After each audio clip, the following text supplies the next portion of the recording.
Hello, hello. Claire Wasserman here. Numbed up from a dental procedure that just happened. So if you've been watching in the past few months as I do these lives, you might notice I'm speaking out of the side of my mouth. No, it is not botched Botox. I'm super excited to have Shulamit here today. Shulamit Ber Levtov. She is what she refers to as the entrepreneur's therapist. So who knows, maybe today's session will end up being a bit of my own therapy that you get to listen in on. If you don't know Ladies Get Paid, we are an educational platform, global community, and of course, a book all about helping women earn more and live better. As part of that mission, I love to invite experts onto our LinkedIn page, although we are also streaming live on the Ladies Get Paid Facebook and YouTube because technology is awesome like that. And I want to just learn from other women how they are also supporting women in their mission to get paid more and to live better. And we've been having a lot of financial experts recently. So I'm actually really excited to have Shulamit on today because her expertise really is at that intersection of mental health and business. Okay. And she's also actually a certified facilitator of the trauma of money method so that they can really, so she can help her clients really address their money psychology so that they have a flourishing relationship with it in their businesses and lives. Shulamit knows herself best, so I'm going to let her take her bio from here. Welcome. I would love it if you could just give us a little bit more detail on the work that you do and then kind of why you do it, how you got into it. Yeah. So I really won't say very much about the work that I do because you've really covered it. I work one-to-one with women entrepreneurs. That's, I think, what distinguishes me from many of the people in the space where they have group programs and things. My work is exclusively one-to-one. So that women entrepreneurs who are facing emotional and issues around their business or around their money have a place where they can put these emotions and care for these emotions so that they don't get tripped up in them and then have that impact their businesses. Yes, great. I love that. How did you get into it? Well, how did I get into this work? So the Reader's Digest condensed version is that when I was 19, 20, I went to school in social work and got diverted into something different. Mm-hmm. And in the course of my career, got injured at work and had to do my own vocational rehab and decided to go back to my roots and went to school to get a master's in counseling. It turns out to be a master's in counseling and spirituality, but regardless, to become a therapist. But as an older woman, this is how the whole ladies get paid thing plays in here. My goal was to get my master's done before I was 50, and I did it. Yay, never too late. And I knew that I was entering the bottom of a career field as an older woman, so my employment prospects were poor, and my payment prospects are also poor, right? Because that's just how it goes. So my goal was always to establish my own private practice. But I also knew that I knew nothing about running a business. And so right out of school, I started taking business training, engaging in a mastermind and networking with other entrepreneurs. And there was never a therapist in that space. And so I'm growing my business and going through the experience for myself. And on the other side, I'm with entrepreneurs, business owners, solopreneurs, self-employed folks, and they're telling me about what they're going through. Right, because people assume when they hear I'm a therapist, that they can tell me stuff they don't tell other people, right?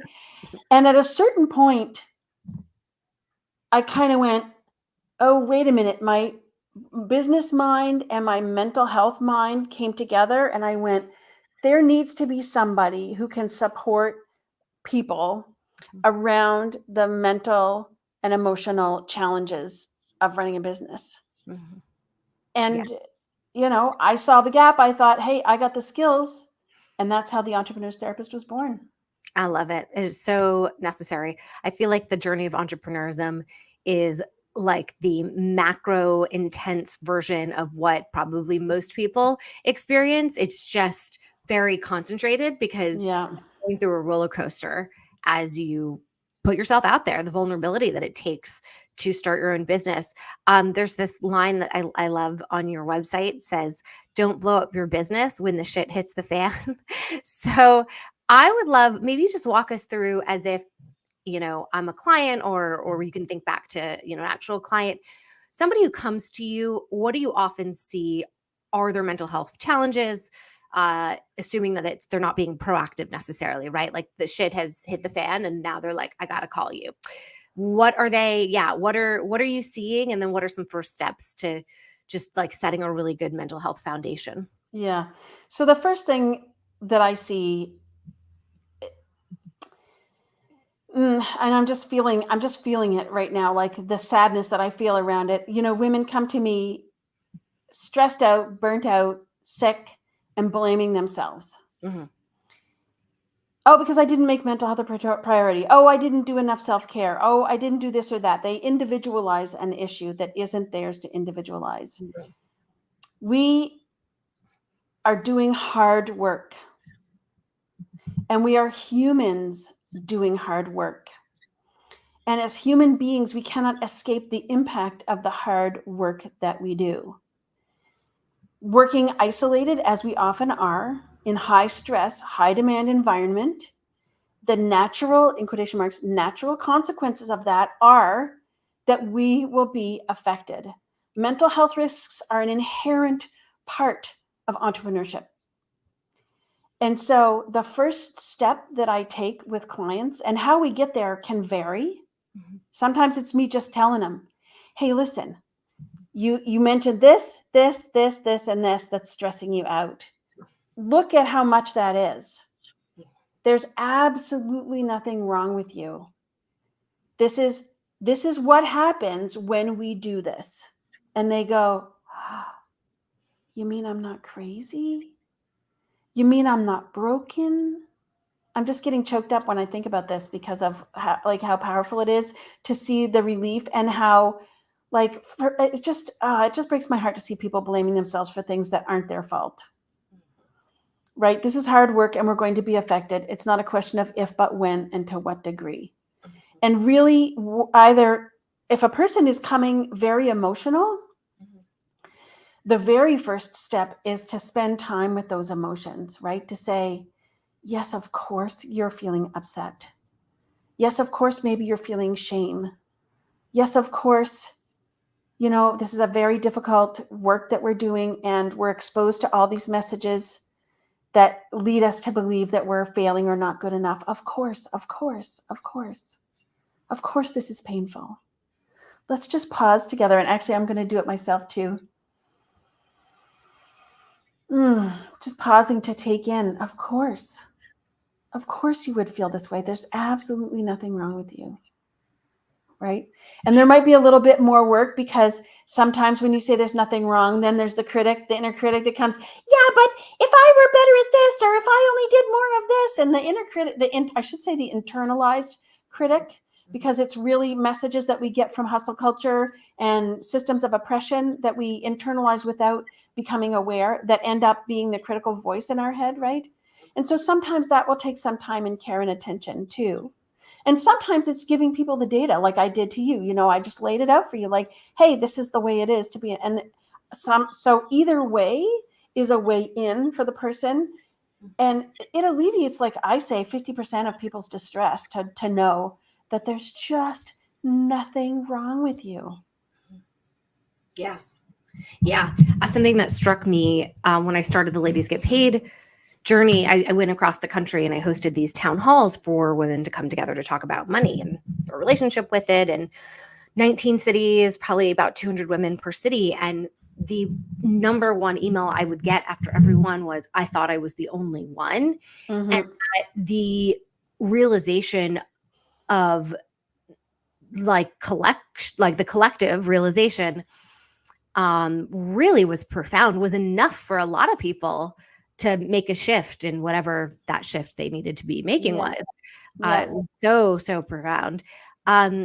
Curious. So something you had written in to me was, when we examine the conditions of worth we can carry and how they have affected us, we can begin to have clarity about what's making us unhappy in our lives and businesses. So I don't know if you want to maybe dig in there a little bit of conditions of worth, how you can begin to unpack that. Mm-hmm. So I kind of alluded to it before. We get all kinds of messages about our worth as a human being, and they start right in childhood. And this is not me being a therapist. This is like a fact, right? You in your interactions with your parents get ideas about your value as a human being. That's where we develop our initial sense. And then in school, the reward and punishment way that things are often set up in school.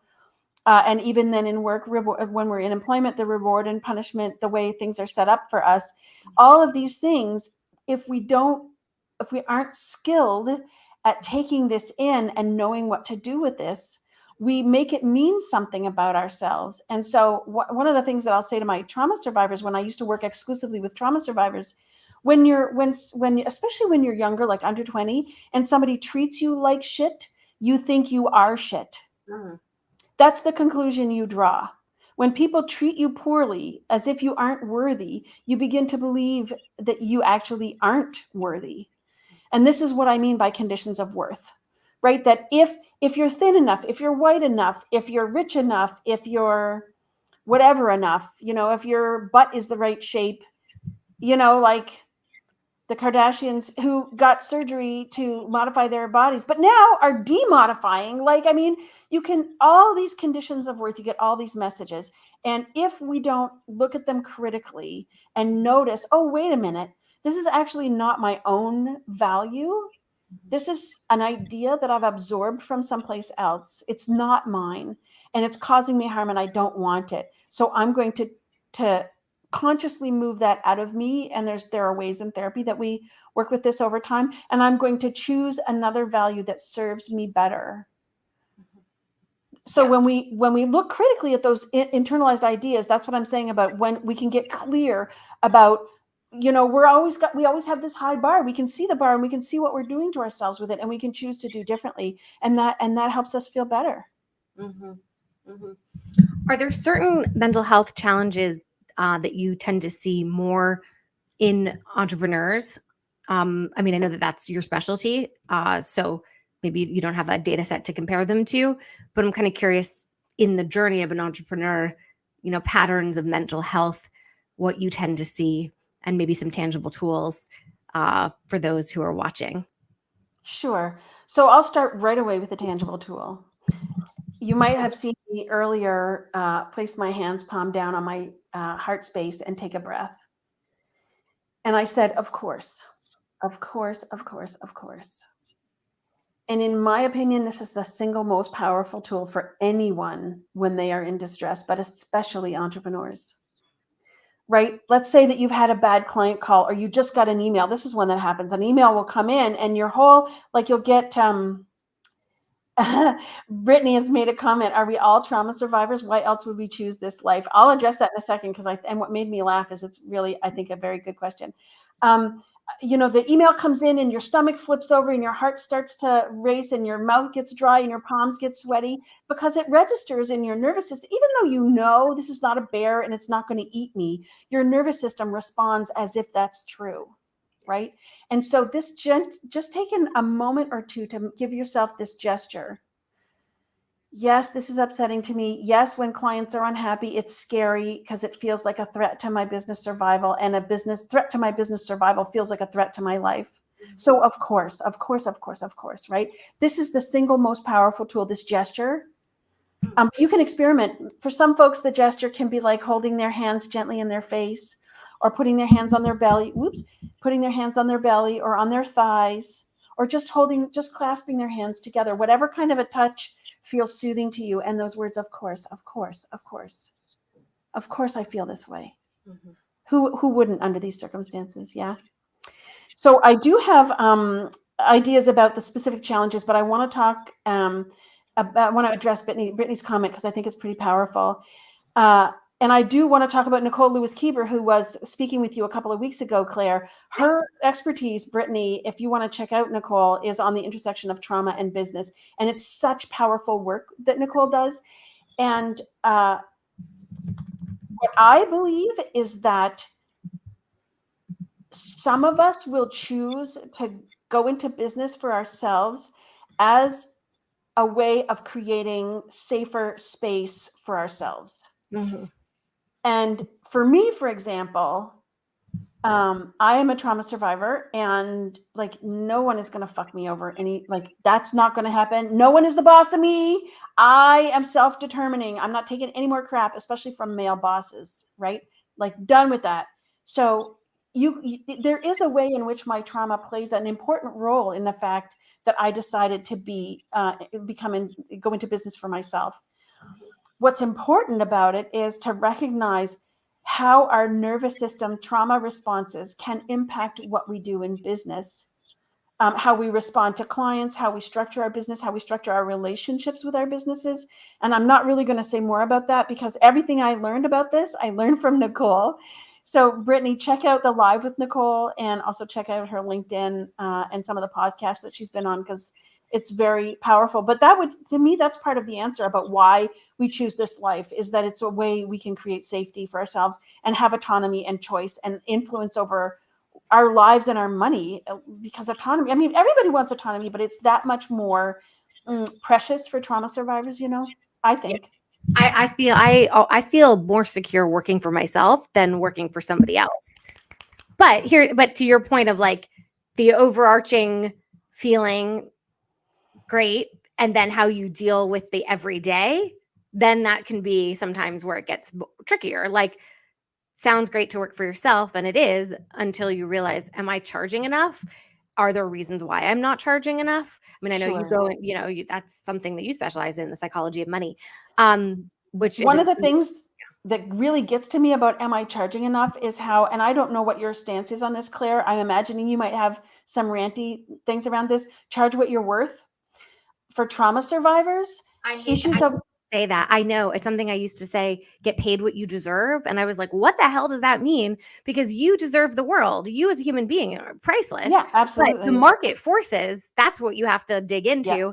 And be able to separate your value as a human from your value as a worker in the market forces. So it's complicated. It is complicated. And one of the things that I find really helpful is to think about sustainability. What pricing works for my sustainability in my life and in my business? And that separates it entirely from my worth and my value as a human being. Even the value of what I offer to others. I'm going to take the point of departure with any of my clients that whatever they're offering is already of value. We don't even have to enter into the question of the value. There's a lot of talk about the value add and what's your value proposition. And that's important in some cases for your business strategizing and thinking, right? And it can be so charged when you talk about value. And so to think about sustainability, what is sustainable, what will contribute to the sustainability of my business for my life, for me to get paid, takes it out of that realm entirely. And it's also a really nice way to talk to clients, like that is to say, people who are buying from you. People have a lot of shame around, well, I can't afford that. And what I always come back to folks with is, I totally get that sustainability matters. It matters to you as much as it matters to me. And it's important that you make choices for your own sustainability. And I really support that that's what you're doing right now by setting a boundary around your sustainability and saying that this is not what I can support. It would harm my sustainability to pay this much money for something. So even when somebody, when they're not going to become a client, there's an interaction, what we could call a healing interaction around money, right? The way that I respond to someone who says, your fees are too high, or I can't afford that, or I don't have enough money for that, to respond in a way that takes it out of the whole realm of worth. It's just it can be a nurturing conversation. There was a coach that I had on a previous live, Grace Vigilant, and she had a really interesting page on her website where she explained, she had 3 categories of pricing. And she said, choose the pricing if you fit the following description. And under the pricing, it was like, I pay, I own my car, or I pay it, it was like really straightforward lifestyle stuff. And it really helped to just make concrete, what can you actually afford versus what do you feel like you can afford? And you might come into this feeling in scarcity mode, but when you look at the description and you go, actually, you know what? I did just go on a vacation, and then you, okay, I can afford this if you believe that the investment is worth it, obviously, for you. Yes. But people don't talk about money as a matter of course. We often don't talk about what we make, what we charge, what, like all that kind of stuff. So when we come to make money decisions about spending money, we don't have a frame of reference. Like, where do I kind of land relative to other folks, and that kind of situating information can be really helpful because we don't have access to that information in any other way than if someone like that coach is to lay it out on the page like that for us. I think that's brilliant. I like that word you used, situating information. That was helpful. I'm going to now use that. Thank you. So just to go back to kind of the mental health journey. Oh, yes. Not to say that there's a typical mental health journey for an entrepreneur, but of course, in all of the vulnerability that I'd mentioned that's required to put yourself out there, the financial instability and the inevitable failure, the required pivots, what are those kind of mental health milestones that you've helped people through? Well, to be straight up about it, the main thing is that people don't have a place to put their emotions around things. And so all those things that you've mentioned bring up fear, anger, distress, sadness, grief, like so much, and the emotional labor around working with clients and contractors and employees, right? And we cannot confide in the people around us because we are leaders holding space for other folks. And so a significant aspect of the work that I do and the benefit that people name is having that holding space so that they can come where, like other business, you're not going to talk about these things to other business owners necessarily because this is one of the things that I see, it's called impression management. You're afraid that if you reveal your vulnerability, then that will make people doubt your capacity as an entrepreneur, doubt your business, and then therefore threaten your business success, right? So, so we're fronting a lot of the time. And just the weight of all that, of fronting, of like folks with autism and ADHD will often talk about masking. And how the toll masking takes on your mental health. And as entrepreneurs, we are often masking. We are often doing emotional labor on behalf of other people because as leaders, we are holding that space for them. And that alone, the weight of that, or rather, I shouldn't go like this, I should go like this because it weighs people down, right? It just bends you over and like, see. And the fact that people, they say over and over and over again, the fact that I have someone at whose feet I can lay this, who's not going to shame or blame or judge me. I can put it there, I can let it go, and I can go on with my stuff. And so it's like, having done that, you regain your capacity. So this is the outcome. You come in super distressed and like distracted, can't think straight, maybe going to cry at the drop of a hat. And on the other end of things, you've regained your capacity to think clearly, to make decisions, to engage in creative and strategic thinking, which you really have to be in the right space to do your creative work, right? You just get back, you get those things back when you attend to your emotions. Yeah. And to not fight them, to be, and that's why I loved your, of course, just already establishing a compassionate relationship with, so that you can, you're already spending so much extra energy anyway. Why add a negative energy onto it? I'm curious though, for somebody, and this is so personal and specific, so I don't even know if you can respond to this question, but somebody who, is really struggling with the mental health journey as they run their business, maybe they quote shouldn't be an entrepreneur. Maybe they're quote not cut out for it. I don't know. I don't like to make those general statements. It's an important question. It's a really important question. Yeah. So the way that I teach this, I teach people to create a mental health plan as an integral part of their business plan. We have marketing plans, we have financial plans, we have cash flow forecasts. And I advocate that everybody's business plan should have a mental health plan for the founder. So that's the foundation, and it becomes part of your business processes that I don't know about you, but I use the 12-week year format. So I do a weekly review. And as part of my weekly review, I know what my lead and lag indicators are for my mental health, my mental and emotional well-being. And I check in on them every week to find out how I'm doing and what led to how I'm doing. And what I need to change around what I'm doing so that I can mitigate the impact and care for myself in my distress. And if you're doing that on a regular basis, you're also going to be taking an inventory, noticing, I feel like shit, I feel like shit, I feel like shit, I feel like shit. I'm screaming at my family. I can't sleep well. And I mean, if this is happening for 6 or 8 or 10 or 12 months beyond your startup year, which everybody knows startup is really hard, then it's time to start asking yourself the question, am I willing to pay the price of being in business for myself? Yeah. Are there things that I can change to make this more sustainable for me, both physically and financially, and around my mental and emotional well-being? Because they're not separate in your business design. They are integral, and we need to consider them all together. Do I need to change something in my business, or is it time for me to quit? Right. It's a very important question to ask. Yeah. Yeah. I could not agree more. And anybody who's worried about jumping into the world of entrepreneurship, because this all sounds so scary, I mean, do you know that you are going to be learning life skills, financial skills that will serve you well, way beyond whether or not your business is successful? Oh, for sure. And the whole point, really, like I said at the very beginning, the reason I talk about these things is not to scare people away, but to normalize what you're going through. Because if you can say to yourself, oh, this is normal, then you attend to it and care for yourself, but you've got all this room now to have fun, to have the fun in your business, and to do the creative and hard work and the things that you got into this for in the first place. It's just that this is something we never talk about in any other forum unless I bring it up.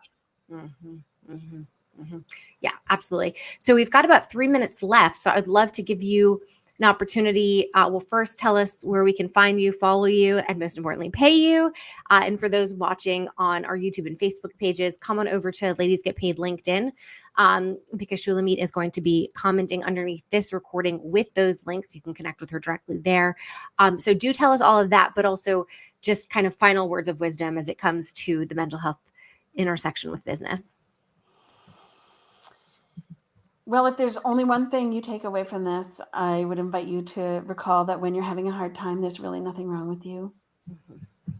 Like, if I could do a Vulcan mind meld so that everybody could take this in, like, that's my greatest dream, is that entrepreneurs would understand that when they're struggling, it's not their fault. There's nothing wrong with them. And of course, right? That would be my final word. And so shula.ca is my website. .ca because it's Canada. I'm Canadian. And on Instagram, I'm the Entrepreneur's Therapist. And on LinkedIn, you can find me by my name.